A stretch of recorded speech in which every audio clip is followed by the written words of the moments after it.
sir ਬੀਬੀ ਭਾਜੀ ਸ਼ਰਮ ਨਹੀਂ ਆਉਂਦੀ ਬਸ ਕਰੋ ਸਰ ਜੀ ਜਾਣ ਦਿਓ ਸਰ ਜਾਣ ਫੜੀ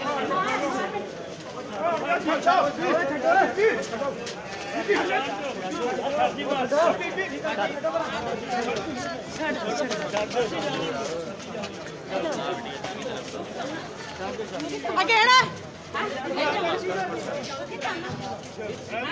ਸਰ ਜੀ ਜਾਣ ਦਿਓ ਸਰ ਜਾਣ ਫੜੀ